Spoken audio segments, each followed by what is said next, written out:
अपने अपने दायरे। आज प्रस्तुत है श्री रमेश उपाध्याय का लिखा ये नाटक।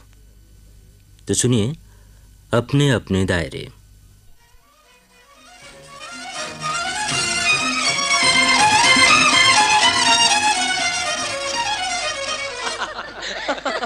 और सुनिए, अंत में होता ये है कि सब लोग पहले की तरह अपने अपने दायरों में लौट जाते हैं और आखिर तक इस नाटक में ये पता नहीं चलता कि नाटककार कहना क्या चाहता है। ऐसी बात नहीं है रोहित, ये नाटक मैंने भी देखा है और मुझे नहीं लगता कि ये एकदम निरर्थक है। इसमें अर्थ है। क्या अर्थ है जीजा जी, आप मुझे समझाइए। जिस नाटक में सभी अपनी अपनी जगह सही हो, वो भी कोई नाटक हुआ। और फिर सभी सही हो तो एक दूसरे से शिकायतें क्यों? भाई रोहित, ये भी तो हो सकता है कि शिकायत का कारण उन सब के बीच ना होकर कहीं बाहर हो। मसलन कोई ऐसा कारण जो सबको प्रभावित कर रहा हो और जिसे वो समझ ना पा रहे हैं। आप तो कभी कभी वाकई दार्शनिक हो जाते हैं जीजा जी। भाई दार्शनिक तो थोड़ा बहुत हर कोई होता है। मैं तो नहीं हूँ भाई। देखो नीरा, भाई कहे कोई कुछ भी, दार्शनिक थोड़ा बहुत हर कोई होता है, क्योंकि जिंदा रहने के लिए हर किसी को एक जीवन दर्शन चाहिए। अब सवाल ये है कि उसका दर्शन सही है या गलत। ये हम जान सकते हैं उन मूल्यों से, वैल्यूज से, जिनके जरिए वो अपने जीवन में सही गलत का फैसला करता है। लेकिन जब हम कोई नाटक देखें और फैसला न कर पाएं कि क्या सही है और क्या गलत, तो ये नाटक की नहीं, हमारी कमजोरी हो सकती है सुनंदा जी। अरे सुनंदा भाभी, तुम कहाँ उलझ रही हो इस बहस में तुम इनसे नहीं जीत पाओगी। अरे हाँ, मैं तो भूल ही गई, इनका तो काम ही दर्शन शास्त्र पढ़ा है। चलिए, अगर आप इस बहस को यहीं खत्म कर देना चाहती हैं तो यही सही। लेकिन इतना याद रखिए कि ये हम सब की और रोजमर्रा की जिंदगी की एक सामान्य बात है। जैसा इस नाटक में हुआ वैसा अक्सर हमारी जिंदगी में भी हो सकता है। होगा तब देखा जाएगा। मैं तो चली। कहाँ? आप लोगों के लिए चाय और पकौड़े लाने। हम लोग यहाँ बैठे गप्पे मार रहे हैं और माँ अकेली रसोई में लगी है। तुम बैठो जीजी, माँ का हाथ बटाने सुनंदा चली जाएगी। हाँ, मैं तो उठ ही रही थी। नहीं भाभी, तुम बैठो, मैं चाय लाती हूँ। चलिए, मैं भी कुछ मदद करूंगी।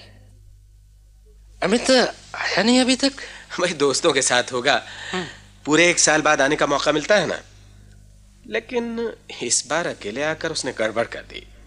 बीवी बच्चों के साथ आता तो सबसे मिलना जुलना हो जाता। हाँ, साल में एक ही बार तो हम सब इकट्ठे होते हैं, लेकिन इस बार बच्चे नहीं आ सकते थे, परीक्षाएं देर से शुरू हुई। लीजिए, वो आ गया अमित। हाँ अमित, अरे भाई हम लोग तुम्हारी ही बात कर रहे थे। थैंक यू जीजा जी।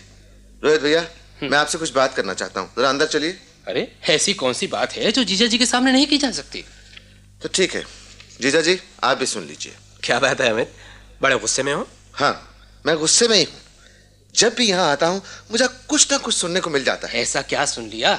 लोग बाग ताने मारते हैं कि हम लोगों ने बूढ़ी माँ को अकेली छोड़ रखा है और पैसा वैसा कुछ नहीं भेजते। अरे ये तुमसे किसने कहा? किसने कहा? यहाँ तो सारा शहर कहता है। हम दोनों भाई इतने निकम्मे हैं कि माँ को अपना पेट भरने के लिए मेहनत मजदूरी करनी पड़ती। क्या? अरे अभी अभी मुझे पता लगा है कि माँ प्रभुलाल जी के यहाँ कपड़ों में कांच बटन लगाने का काम करती है। अरे किसी ने गप मार दी होगी अमित। नहीं जीजा जी, माँ जी को भला ऐसा काम करने की क्या जरूरत है? ये गप नहीं है। पर माँ ने तो कभी कुछ नहीं लिखा कि उन्हें पैसों की तंगी है। लिखने की बात छोड़िए, मेरे भेजे हुए मनी ऑर्डर तक वापस किए हैं माँ ने। मनी ऑर्डर तो मेरे भी लौटाए हैं माँ ने, लेकिन उसका कारण तो वो ये बताती हैं कि मकान के किराए से गुजारा चल जाता है। और नहीं चल सकता था तो हमसे कह सकती थी, हम क्या मर गए थे? इस तरह सारे शहर में बदनामी कराने की क्या जरूरत थी? माँ जी ने मुझसे भी इस विषय में कभी कुछ नहीं कहा। यही तो रोना है जीजा जी, माँ हम लोगों से कभी कुछ नहीं कहती और हमारी बात सुनती भी नहीं। हम लोगों ने एक बार नहीं 1000 बार कहा है कि यहाँ अकेले क्यों पड़ी हो, हम में से किसी एक के साथ भी चली चलो। हाँ, ये बात तो कई बार मैं भी उनसे कह चुका हूँ और नीरा तो शुरू से ही कहती रही है। लेकिन वो किसी की सुने तब ना। जब भी कहो मकान की बात बीच में ले आती हैं, कहती हैं मैं चली गई तो मकान कौन संभालेगा? मगर मैं पूछता हूँ, इस खंडर को संभालने की जरूरत क्या है? जब हम दोनों भाई स्थायी रूप से दूसरे शहरों में रहने लगे हैं तो इस मकान को यहाँ बनाए रखने से फायदा ही क्या? बेच बाज कर छुट्टी करो। और इससे किराया भी कितना आता है? 150-200 रुपया बस। और उस पर भी किराएदार ऐसे हैं कि 6-6 महीने तक किराया नहीं देते। और हम लोग तो उनसे किराया वसूल करने आ नहीं सकते। और माँ के बस का ये सब है नहीं। अरे माँ का बस चले तो किराया ही माफ कर दें। मैंने देखा है किराएदारों के बाल बच्चों पर कुछ ना कुछ खर्च करती ही रहती हैं और हो सकता है ये काम काज उन्हें इसीलिए करना पड़ता हो कि मकान से किराया मिलना बंद हो गया। नहीं, ऐसी बात नहीं है। मैंने मालूम किया था, क्योंकि पहले मेरे दिमाग में भी यही बात आई थी। लेकिन पता चला कि देर सवेर भले ही हो जाए पर किराया मिल जाता है। फिर इतने पैसे कमा करते क्या है? यही बात तो मेरी समझ में नहीं आती। ये मकान तो हमारे लिए मुसीबत बन गया है। इसी ने हमको माँ से अलग कर दिया। माँ इसे छोड़ने को तैयार ही नहीं है। माँ जी को इस मकान से कुछ विशेष लगाव है। वो तो है और हमें मालूम है, लेकिन लगाव अगर एक दुखदाई चीज बन जाए तो ऐसे लगाव से क्या फायदा? ये भावनाओं की बात होती है रोहित, इसमें फायदा नुकसान नहीं देखा जाता। लेकिन जीजा जी, इस बार मैं कुछ फैसला करके ही जाऊंगा। माँ या तो मेरे साथ चले या रोहित भैया के साथ जाएं। यहाँ वो अकेली नहीं रहेंगी। मकान को बेचना हो बेच दें, नहीं बेचना तो छोड़ दें, पर अब ये नहीं होगा कि दो दो बेटों के रहते माँ बुढ़ापे में मेहनत मजदूरी करे। लेकिन माँ को समझाएगा कौन अमित? ये कोई नई बात तो है नहीं। जानते हो, जब भी ये बात उठी है तब घर में खूब कहा सुनी हुई है, माँ रोई है। इसीलिए मैं तो इसी नतीजे पर पहुंचा हूं कि माँ जैसा चाहे उन्हें करने दिया जाए। हम लोग उन्हें समझा नहीं सकते। आखिर क्यों नहीं समझा सकते? पिछले साल की बात भूल गए? इसी बात पर तुम्हें गुस्सा आ गया था और तुम अपने रोते पीटते बच्चों को एकदम खींचते ले गए थे। अमित, माँ को तो बस एक ही जिद है कि इस मकान को नए सिरे से बनवाया जाए, और भाई मेरे पास का तो ये सब है नहीं। मगर मैं तो उनसे कह रहा हूं कि आपको नया मकान ही चाहिए तो चलिए, मैं जयपुर में बनवा देता हूं। क्या जरूरी है कि मकान यहीं बनवाया जाए और इसी जगह बनवाया जाए? और जहां तक पैसे की बात है, माँ इस मकान को बेच लेने दें तो इतना पैसा मिल सकता है कि थोड़ा बहुत और मिलाकर हम दोनों के मकान बन जाए। नहीं अमित, ये बात कम से कम माँ जी के जीते जी मत सोचना। माँ जी बहुत स्वाभिमानी हैं। ये बात उनके सामने आई तो हो सकता है वो मकान तुम लोगों को सौंप कर अलग हो जाएं। लेकिन इसकी क्या गारंटी है कि उसके बाद वो तुम लोगों के साथ चली जाएंगी?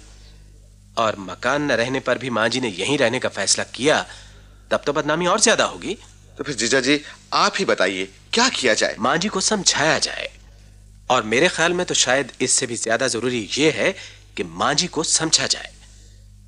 माँ जी वृद्ध हैं, अकेली हैं, उन्हें सहानुभूति की जरूरत है। लेकिन अब तक हम सब उन्हें इतने प्रेम से समझाते रहे हैं, सो उन पर तो कोई असर ही नहीं होता। हम लोग बकते रहते हैं और वो चुपचाप सुनती रहती हैं। फिर भी कोशिश करते रहने में कोई हर्ज नहीं। और देखो, तुम दोनों एक साथ ये बात माँ से मत करो। हो सकता है वो सोचती हूँ कि एक के साथ जाने पर दूसरा बुरा मान जाएगा। नहीं, ऐसी तो कोई बात नहीं। वो मेरे साथ चलना चाहे मेरे साथ चले, अमित के साथ जाना चाहे इसके साथ चली जाए। क्यों अमित? और क्या? तो ठीक है अमित जी, आज रात माँ जी से तुम बात करो, कल रोहित कर लेंगे। अमित, तू इतनी देर से क्यों आया? ले देख, माँ ने तेरी पसंद के मिर्च के पकौड़े बनाए हैं। खा और सी कर, बड़ी तेज मिर्चें हैं। पहले मुझे एक गिलास पानी दे दो जीजी। हाँ ये ठीक है, पानी पीकर गुस्सा ठंडा कर लो। इसे गुस्सा आया हुआ है?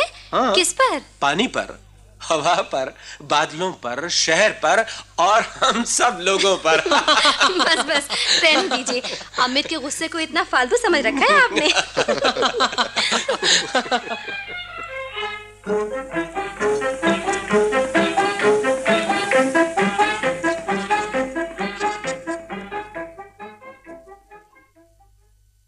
आखिर मुझे बात तो बताओ माँ, तुम्हें क्या जरूरत है ये सब करने की? बोलो ना, चुप क्यों हो? माँ, क्या बोलूं अमित? हम लोगों से कोई गलती हुई है? नहीं रे, ये तुझसे किसने कहा? तो फिर तुम यहाँ अकेली क्यों पड़ी हो? मेरा मन यही लगता है बेटा। मन लगने की बात तो समझ में आती है माँ, और इसीलिए अब तक हम लोगों ने तुम्हें यहाँ छोड़ भी रखा था। लेकिन ये मेहनत मजदूरी किस लिए? बोलो माँ, किस लिए? तुम्हें पैसों की जरूरत है, मुझसे कहो, कितना पैसा चाहिए तुम्हें? मुझे कुछ नहीं चाहिए अमित। तो फिर तुम नाराज क्यों हो? नाराज? मैं किसी से नाराज नहीं हूँ बेटे। तो ये सजा हमें किस बात की दे रही हो माँ? मैं तुम्हें मनी ऑर्डर भेजता हूँ, तुम लौटा देती हो। यहाँ आकर जबरदस्ती दे जाता हूँ तो तुम उन पैसों से कुछ ना कुछ खरीद कर बच्चों के लिए भेज देती हो। ये सब क्या है माँ? अरे तुम फिर चुप हो गई। मैं जानता हूं तुम क्यों नाराज हो। मैंने और भैया ने तुम्हारी ये बात नहीं मानी कि इस मकान को नया बनवाया जाए। लेकिन माँ, तुम भी तो हमारी बात नहीं मानती। जरा सोचो तो, यहां मकान बनवाकर हम लोग उसका करेंगे क्या? ये बात तो अमित मैंने उसी दिन मान ली थी जिस दिन मकान बनवाने की बात पर तू गुस्सा होकर जयपुर चला गया था। बहू और बच्चों को खाना भी नहीं खाने दिया था तूने। थाली पर से खींचकर सबको उठा ले गया था तू। लेकिन उसके बाद भी तुमने अपनी जिद तो नहीं छोड़ी माँ। उसके बाद मैंने तुझसे कुछ कहा? कहा नहीं तो क्या, जिद तो तुम्हारी वही है। क्या जिद कर रही हूं मैं? साफ कहलवाना चाहती हो? तुम्हारी जिद ये है माँ कि मकान बनेगा, यही बनेगा और जरूर बनेगा। तुम शायद हम लोगों को चुनौती दे रही हो कि तुम अपनी मेहनत मजदूरी से मकान बनवा लोगी, लेकिन माँ राई राई जोड़कर पहाड़ नहीं बना करते। खैर, तुम अपनी जिद पर अड़ी रहो। मैं भी कसम खाता हूं कि इस घर में कभी कदम नहीं रखूंगा। मैं जा रहा हूं। अमित, अमित, सुन तो, चला गया।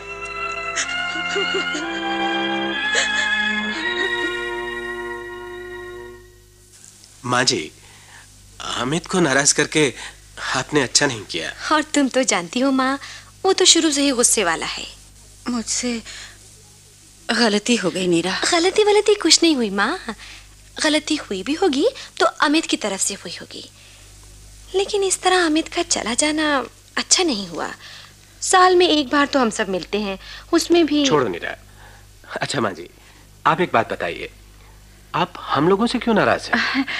तुमसे भला क्यों नाराज होने लगी शेखर? पूछ देखो पड़ोसियों से, बेटी दामाद के तो हमेशा गुण गाती रहती हूँ मैं। तो मेरी एक बात मानेंगी आप? बस अपने साथ ले जाने की बात मत करना बेटे, बाकी तुम्हारी सब बातें मान लूंगी। बोलो।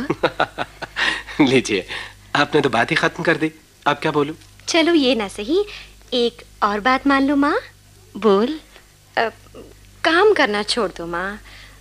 तुम नहीं बताना चाहती इसलिए मैं ये नहीं पूछूंगी कि तुम काम क्यों करती हो, लेकिन अपने शरीर की तरफ तो देखो माँ। तुम्हारी उम्र क्या मेहनत मजदूरी करने की है? तुम्हें पैसे की तंगी रहती हो तो मुझे बताओ। हाँ माँ जी, मुझे भी आप अपना ही बेटा समझिए। तुम तो बेटों से भी बढ़कर हो शेखर, लेकिन काम तो मैं इसलिए करती हूँ कि मन लगा रहता है। अकेली पड़ी पड़ी क्या करूं? तो मैं आपके लिए पुस्तकें भिजवा दूंगा, पढ़कर मन बहलाइए। और समय बिताने के और भी तो कई उपाय हो सकते हैं माँ जी। माँ, लोग क्या सोचते होंगे? लोग यही सोचते होंगे कि बुढ़िया पैसे की लालची है। तो सोचने दो बेटी। लेकिन माँ, लोग ये नहीं सोचते। लोग सोचते हैं कि बेटी बेटी माँ की परवाह नहीं करते। लोगों का मुंह नहीं पकड़ा जाता नीरू। लोग तो 50 तरह की बातें बनाते हैं, इसलिए तुम ये सब चिंता छोड़ो। चलो उठो, तुम लोग अपने जाने की तैयारी करो, मैं तुम्हारे सफर के लिए खाना बना दूं। माँ, रहने दो। हट पगली, तू भी क्या अमित की तरह गुस्सा होकर जाएगी? तुम दोनों को मेरी सौगंध, जो यहाँ से नाराज होकर गए तो। माँ,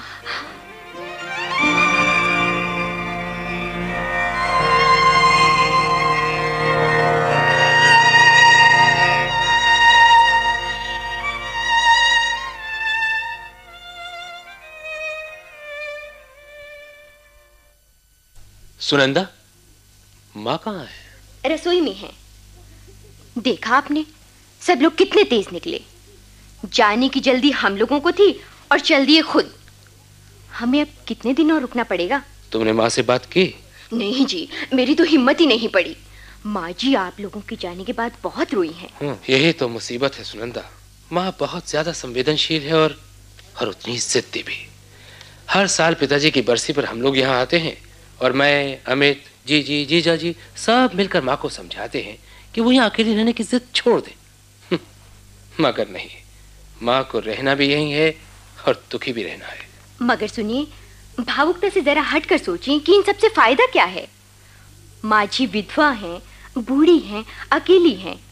इससे अच्छा उनके लिए और क्या हो सकता है कि अपने बेटों के पास रहें और अपने नाती पोतों को संभालें। हाँ सुनंदा, होना तो यही चाहिए था, लेकिन हम लोग माँ को वो सुख नहीं दे सकते जो वो हमसे चाहते हैं। वो चाहते हैं कि उनके बेटे अपने पिता के अधूरे सपनों को पूरा करें, और बेटे नालायक हैं। सपने? अधूरे सपने? हाँ सुनंदा, माँ को आशा थी कि हम दोनों भाई कमाने खाने लगेंगे तो पैसा जोड़कर मकान बनवाएंगे। लेकिन माँ जी को ये तो सोचना चाहिए कि जब बेटे दूर दूर शहरों में और अलग अलग रहने लगे हैं तो यहाँ मकान बनवाकर क्या करेंगे? यही बात तो है। और माँ की समझ में ये बात नहीं आती। माँ बहुत जिद्दी है। हम लोगों ने इनकार कर दिया तो वो अब शायद ये सोच रही हैं कि अपनी मेहनत मजदूरी से मकान बनवा लेंगी। माँ आज के जमाने में पुरानी प्रतिष्ठा के पीछे पागल है। लेकिन अजीब बात है, माँ जी अपनी प्रतिष्ठा के सामने अपने बेटों की प्रतिष्ठा को कुछ नहीं समझती। इतनी बदनामी के बाद मकान बन भी गया तो उससे क्या। आई माँ जी। रोहित से कह दे खाना खा ले। चलिए खाना खा लीजिए। चलो। लेकिन यहाँ से चलने के बारे में क्या सोचा आपने? 2 दिन और रुकना पड़ेगा। सब लोग एक साथ चले जाएंगे तो अच्छा नहीं लगेगा। मैं 2 दिन की छुट्टी और बढ़ा लेता हूँ। शनिवार को हम सब लोग यहाँ से चल देंगे। ठीक है।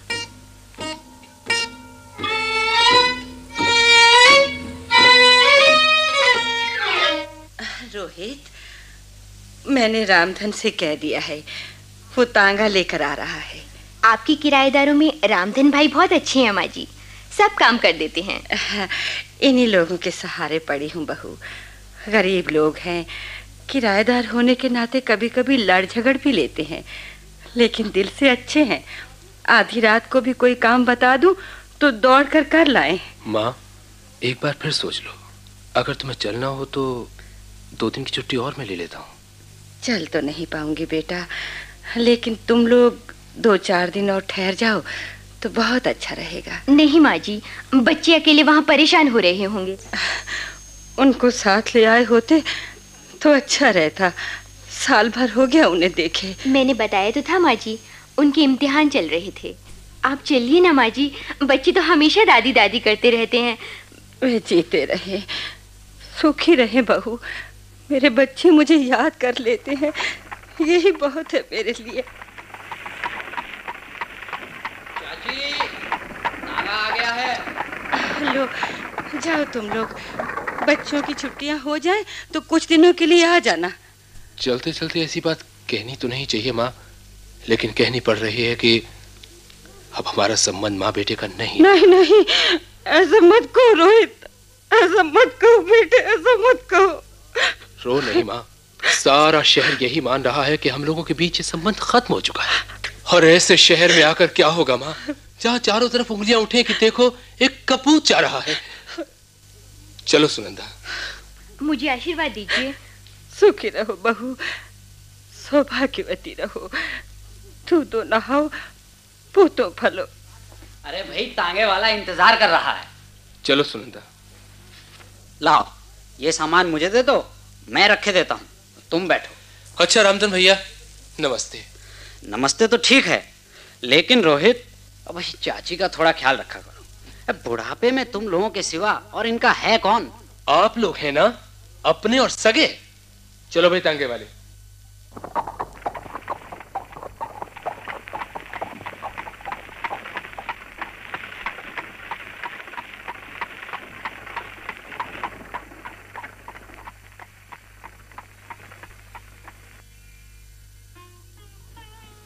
सब चले गए। 4 दिन सब कितना भरा भरा लगने लगा था, फिर सब खाली, फिर वही अकेलापन। कौन समझता है किसी का दर्द? सब अपने अपने अंदाजे लगाते हैं, समझते हैं बुढ़िया जिद्दी है, स्वार्थी है, लालची है। असली बात कोई नहीं जानता, कोई जानना चाहता भी नहीं। और मैं भी तो नहीं बता पाती। कई बार मन में आया, कह दूं साफ साफ, कह दूं कि इस मकान को बेचने के लिए तो तुम दोनों तैयार हो, पर क्या इसका कर्ज चुकाने को भी तैयार हो? कभी सोचने की जरूरत समझी तुमने कि माँ ने तुम्हें किस तरह पढ़ाया लिखाया है? तुम्हीं लोगों के लिए मैंने मकान गिरवी रखा था। तुम छोटे थे, इसीलिए कभी तुम्हें नहीं बताया। सोचती थी बड़े हो जाओगे, कमाने खाने लगोगे तो बता दूंगी, लेकिन तब तक तो दुनिया ही बदल गई। तुम्हारी नौकरियां लग गई, तुम्हारी नजर मकान पर गई, और तुम्हें अपने अपने मकान बनवाने की चिंता हुई। तुम दोनों भाई सलाह करके मेरे पास आए, माँ इस मकान को बेच दूं? मैंने कहा बेटा, मकान का कुछ कर्ज है तुम लोगों पर, और तुम लोग पूरी बात सुनने से पहले ही भड़क उठे। जो भी मन में आया तुम बोले और नाराज होकर चले गए। उसके बाद हर बरसी पर तुम आते हो और लड़ झगड़ कर चले जाते हो। अब तुम्हें क्या बताऊं कि तुमने मुझे मेरा जो कर्तव्य बता दिया है वही किए जा रही हूं, किए जाऊंगी मरते दम तक।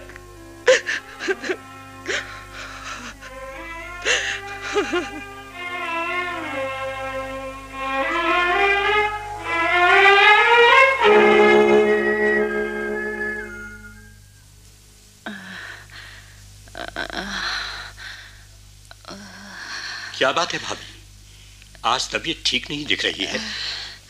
डॉक्टर को बुला रहा हूं। नहीं भैया, जरा वो दवाई उठा के पिला दो।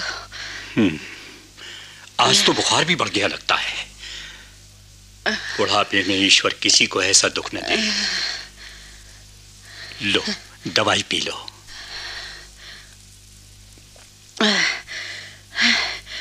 सुखी रहो भैया, मुझे कोई दुख नहीं है। हाँ हाँ, जैसे मुझे कुछ मालूम ही नहीं है। अरे भाभी, हम तो तुम्हारे किराएदार हैं, लेकिन तुम्हारा दुख तो सारा शहर जानता है। रोहित, अमित को चिट्ठी लिखवा दी थी ना तुमने? कोई आया नहीं? उन्हें छुट्टी नहीं मिल पाई होगी भैया। अब देख लो, अब की दोनों आए तो कस के डांट लगाऊंगा। कहूंगा तुम लोगों को शर्म आनी चाहिए। तुम लोग मजे कर रहे हो और माँ तुम्हारी मरी जा रही है। नहीं भैया, नहीं, ऐसी बात नहीं है। पर भाभी, तुम्हारी तबीयत तो बहुत खराब है। तुम्हें अस्पताल में भर्ती करा दूं? नहीं भैया, नीरू को खबर हो गई है, उसका तार भी आ गया है। सुबह तक वो लोग आ जाएंगे। नीरू आ रही है? तब तो ठीक है। मेरी बात मानो तो भाभी, तुम उसी के साथ चली जाओ। मुझे तो तुम्हारे दामाद, क्या नाम है उनका, शेखर भी बहुत बढ़िया आदमी लगते हैं। वो लोग तुम्हारी खूब सेवा करेंगे भाभी। हाँ भैया, शेखर तो कई बार आ चुके हैं मुझे ले जाने के लिए, मैं ही नहीं गई। अब की बार लगता है जाना ही पड़ेगा। अच्छा भाभी, मैं चलता हूँ। कोई जरूरत पड़े तो आवाज दे लेना। अच्छा भैया, जाओ सो जाओ, भगवान तुम्हें सुखी रखे।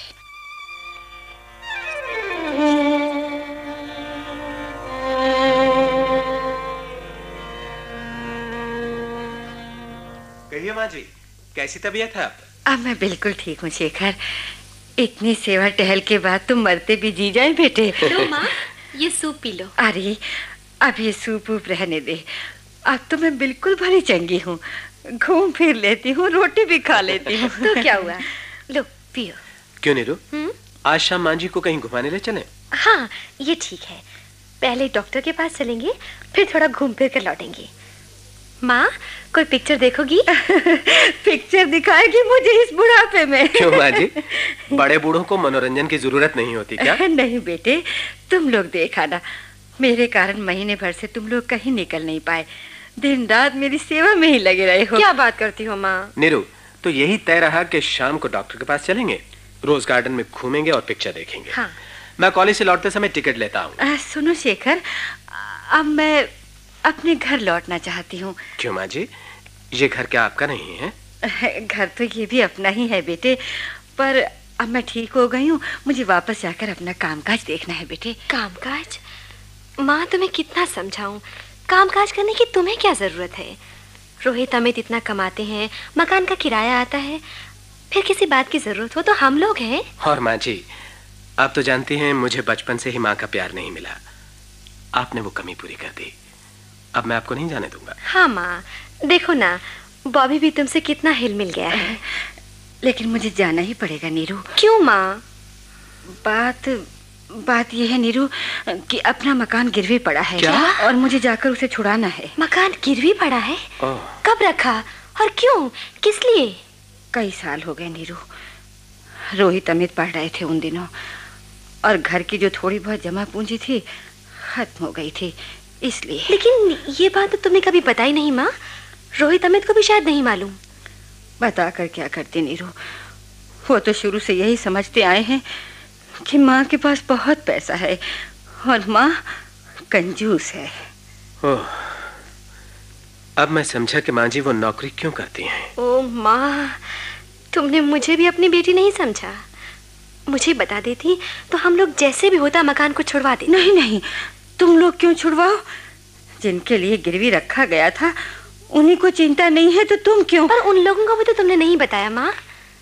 एक बार बताने की कोशिश की थी नीरू, लेकिन उन्होंने मेरी बात सुनी ही नहीं।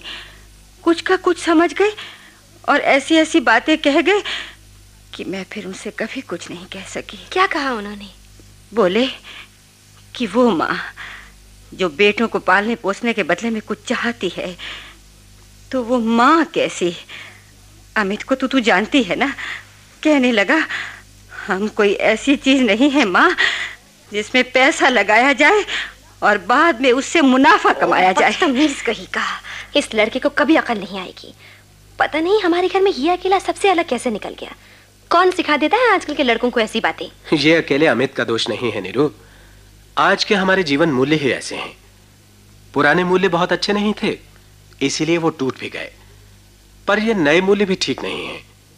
ये मनुष्य को मनुष्य से अलग करते हैं, जबकि समाज को ऐसे मूल्य चाहिए जो हमें एक दूसरे से जोड़ें, एक दूसरे के लिए हमारे दिलों में प्यार, ममता और सहानुभूति पैदा करें। लेकिन माँ, एक बार तो तुमने मुझसे कहा होता। खैर मां जी, जब सूरज निकले तभी सवेरा।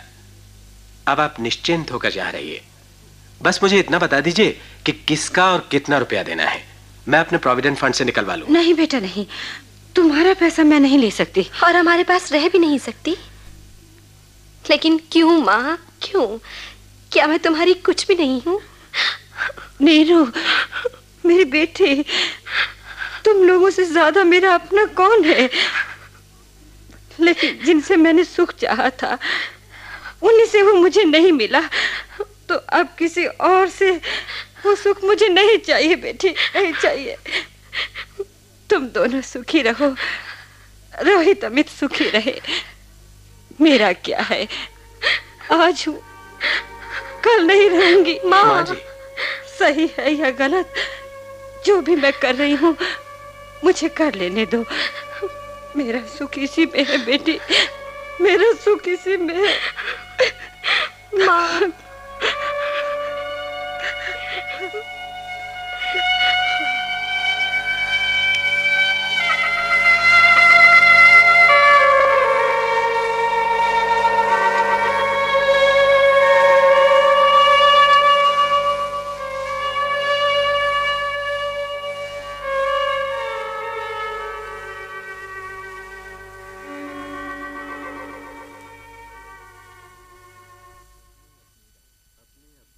अपने अपने दायरे।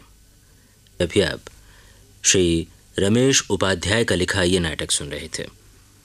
निर्देशक थे सत्येंद्र शरत, प्रस्तुतिकरण सहायक गोपाल सक्सेना और तकनीकी सहायक भगत सिंह। नाटक में भाग लेने वाले कलाकार थे सर्वश्री कमला कुमारी चोपड़ा, सुरेंद्र सेठी, शर्मिला मलकानी, सतीश कक्कड़, राजकुमारी शर्मा, राम मैनी, रमेश चंदर और राम अवतार शर्मा। ये नाटक केंद्रीय नाटक एकांश द्वारा आकाशवाणी के दिल्ली केंद्र पर तैयार किया गया।